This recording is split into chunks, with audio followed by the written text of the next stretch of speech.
નમસ્કાર વિદ્યાર્થી મિત્રો, આજે આપણે ધોરણ 3માં ગણિત ગમ્મત વિષયમાં આપણે આજે જે પાઠ આગળ ચાલે છે છઠ્ઠો પાઠ એ આપણે જોઈએ. આપલેની ગમ્મત છઠ્ઠો પાઠ આપણે છે ગણિત ગમ્મત વિષયમાં. એમાં આપણે 13મો પ્રશ્ન આવ્યા હતા તે આપણે જોઈએ. 13મો પ્રશ્ન પાન નંબર છે 102 ઉપર 13મો પ્રશ્ન છે એ હું વાંચું છું. જો નીચે આપેલા વાર્તાચિત્રો અને વિધાનો પરથી વ્યવહારુ દાખલાના પ્રશ્નો બનાવવાના છે. આ ચિત્રો છે કેવા છે? વાર્તાચિત્રો છે. જોયા? હવે વાર્તાચિત્રો છે એના આધારે ઉદાહરણમાં એક બનાવેલું છે, પ્રશ્ન બનાવેલો છે, એ રીતે આપણે આગળના બનાવીશું. પહેલાં એક જોઈ લઈએ ઉદાહરણ કે એક બુક સ્ટોલમાં 517 પુસ્તકોમાંથી 328 પુસ્તકો વેચાયા. એને પ્રશ્નમાં કઈ રીતે બનાવ્યો છે? તો એક બુક સ્ટોલમાં 517 પુસ્તકો હતા, તેમાંથી 328 પુસ્તકો વેચાયા. તો હવે બુક સ્ટોલમાં કેટલા પુસ્તકો બાકી રહ્યા એવો પ્રશ્ન ચિહ્ન મૂકીને પ્રશ્ન બનાવ્યો છે. એવો આપણે પહેલો બનાવીએ. અહીંયા વાર્તાચિત્રમાં એક છોકરી કાપડની દુકાનમાંથી ડ્રેસ ખરીદે છે, બરાબર છે. એનું નામ છે હેતલ. તો અહીં લખે છે કે હેતલ 700 રૂપિયામાંથી 489 રૂપિયાનો ડ્રેસ ખરીદ્યો. આ ડ્રેસ ખરીદ્યો, બરાબર. 700 રૂપિયામાંથી 489. તેનું આપણે એ પ્રશ્ન વાક્યમાં બનાવીએ. જો કઈ રીતે બનશે તો લખવાનું હેતલ પાસે, એમ લખવાનું.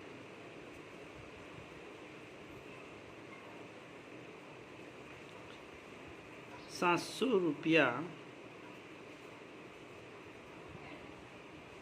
હતા, તેમાંથી તેણે 489 રૂપિયાનો ડ્રેસ ખરીદ્યો. તો હવે હેતલ પાસે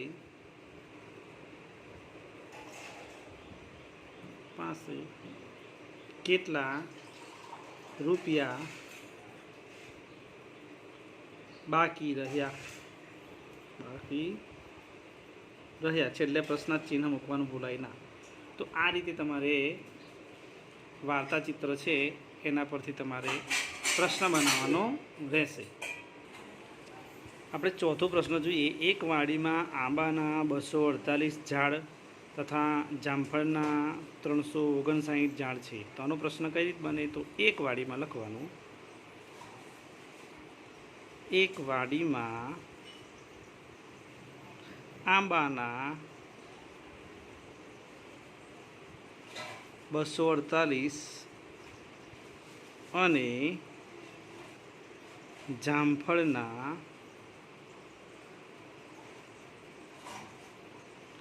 359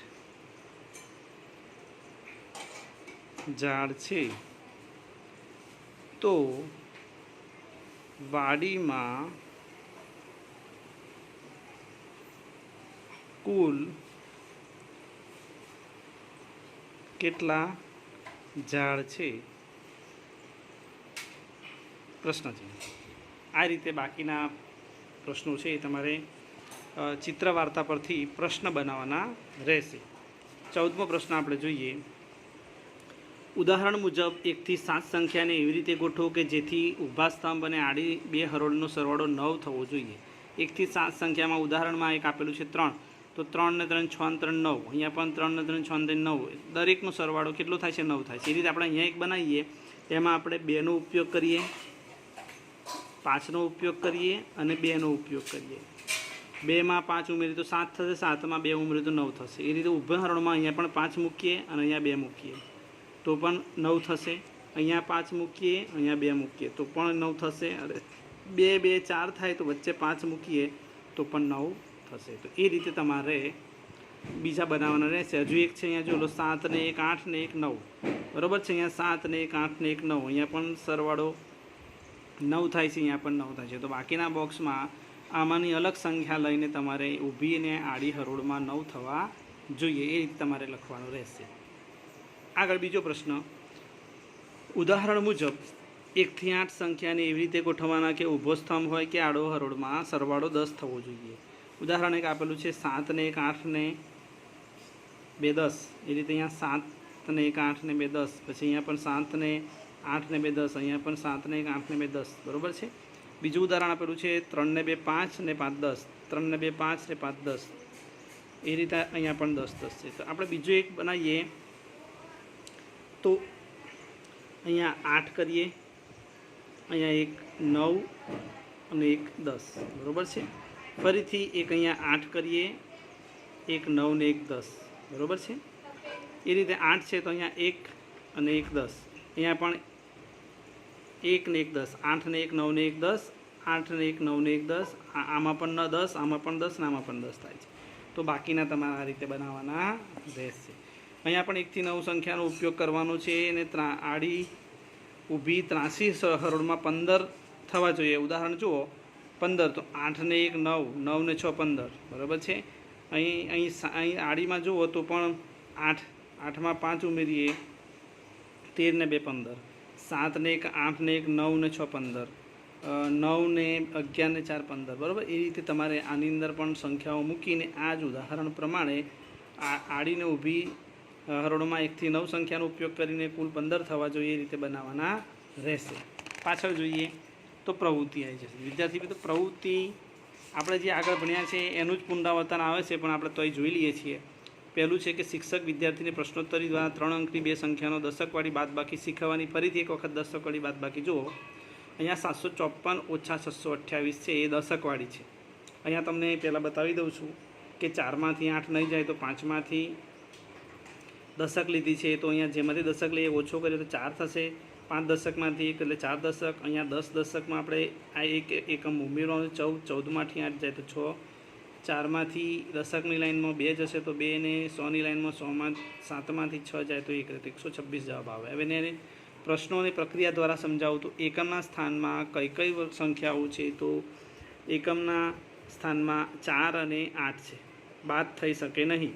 કેટલામાં એકમમાંથી કેટલા એકમ બાદ કરવાની, તો 5 દશકમાંથી 1 દશક લેતા દશકના સ્થાનમાં 4 દશક બાકી રહે. બાકી રહેલ 4 દશકને ક્યાં લખીશું, તો 4 દશક રહે છે તે 5ને કોપી તેના પર કાપી નાખવાના છે અને તેની ઉપર 4 લખી દેવાના છે. અહીંયા 4 લખ્યા છે એકમમાં. બરાબર છે. હવે આગળ, એકમના સ્થાનમાં 1 દશકો લાવતા કેટલા એકમ થશે, તો દશકના સ્થાનમાં 10 એકમ થાય તો 10 એકમમાં 4 એકમ આપણે ઉમેરવાની તો 14 થશે. અહીંયા 4 એકમ ઉમેર 14. હવે 14 એકમમાંથી 8 એકમ બાદ કરતાં કેટલા એકમ બાકી રહેશે, તો 14 એકમમાંથી ઓછા 8 એકમ કરીએ તો 6 એકમ રહેશે. તો એકમના સ્થાનમાં મૂકવાનું. 6 એકમ ક્યાં લખીશું, તો એકમના ખાનામાં એ અહીંયા લખી દેવાનું. ત્યાર પછી આગળ દશક લીધા પછી દશકના સ્થાનમાં કેટલા દશક બાકી રહ્યા, તો 4 દશક. ઓછા 2 તો 2 દશક રહેશે.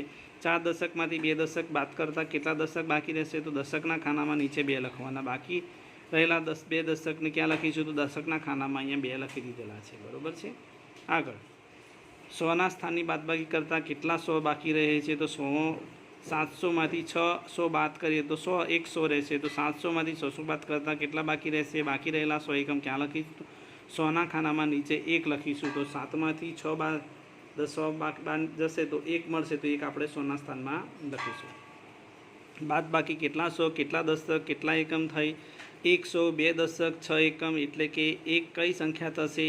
754માંથી 628 બાદ કરતાં શું મળે છે, તો 100, 2 દશક, 6 એકમ એટલે 126. 754 ઓછા 628 બરાબર 126 આપણને મળે છે. બરાબર છે.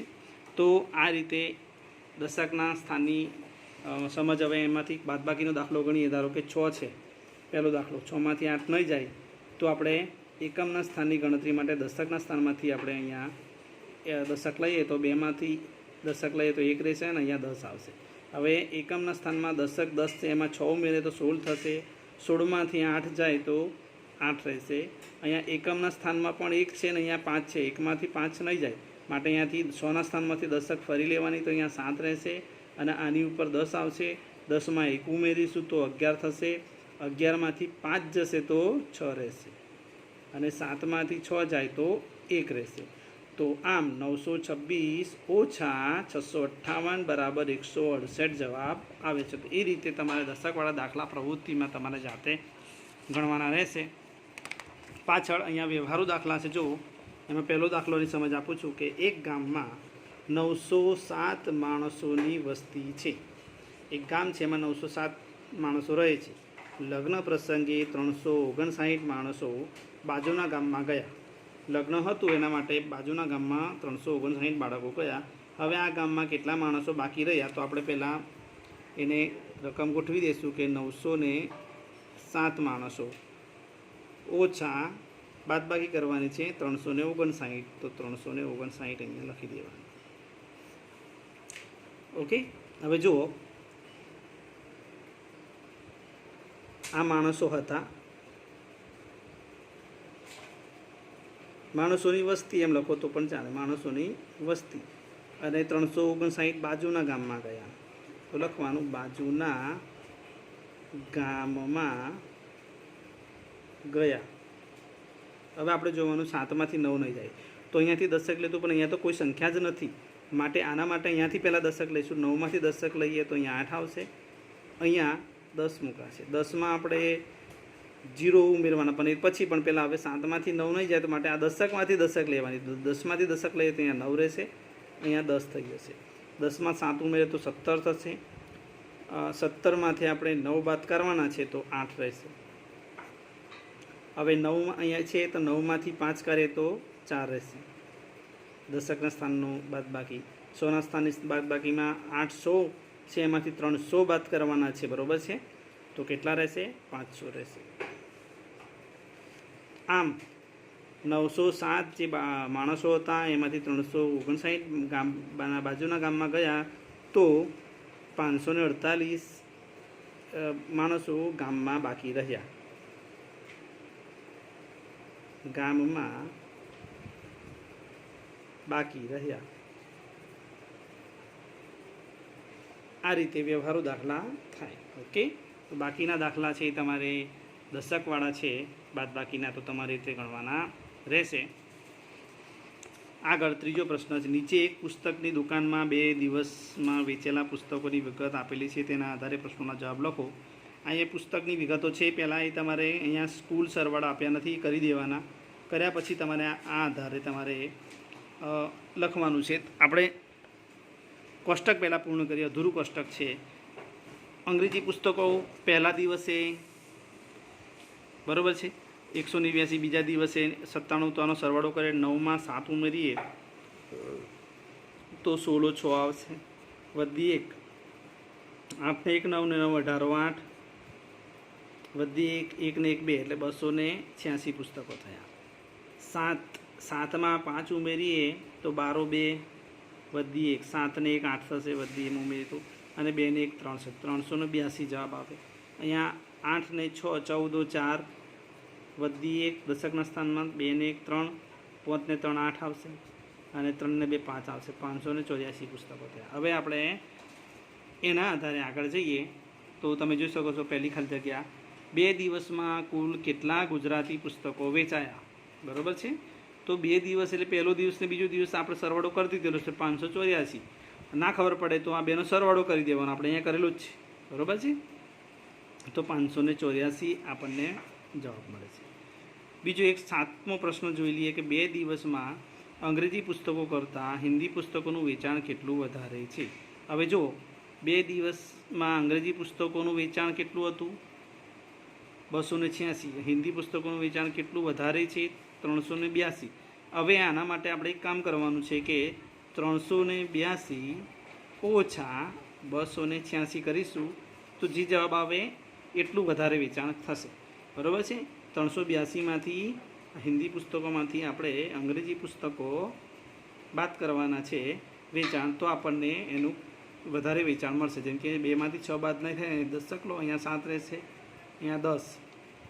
10માંથી 2 ઉમેરી તો 12 થશે, 12માંથી 6 જશે તો 6, 7માંથી 8 નહીં જાય માટે અહીંયાથી દશક લેવાની, અહીંયા 2 રહેશે, અહીંયા 10 આવશે, 10 ને 7 17, 17માંથી 8 જાય. બરાબર છે, તો 9 રહેશે, અને 2માંથી 2 જાય તો 0. 96. કેટલો જવાબ મળે આપણે 96. તો અહીંયા 2 દિવસમાં અંગ્રેજી પુસ્તકો કરતાં હિન્દી પુસ્તકોનું વેચાણ કેટલું વધારે છે? તો 96 પુસ્તકો વધારે છે. બરાબર છે, તો લખી દેવાનું 96 પુસ્તકો જેટલું વધારે છે. હિન્દી પુસ્તકો 96 વધારે વેચાય ઇંગ્લિશ કરતાં. બરાબર, તો આ રીતે બાકીની ખાલી જગ્યા તમારે પૂરી કરવાની રહેશે અને પછી અહીંયા મારી સહી કરવાની રહેશે. તો આપણે આજે અહીંયા 6થો પાઠ પૂરો થાય છે. 7મો પાઠ સમય વહી જાય છે. હવે પછીના વિડીયોમાં આપણે જોઈશું.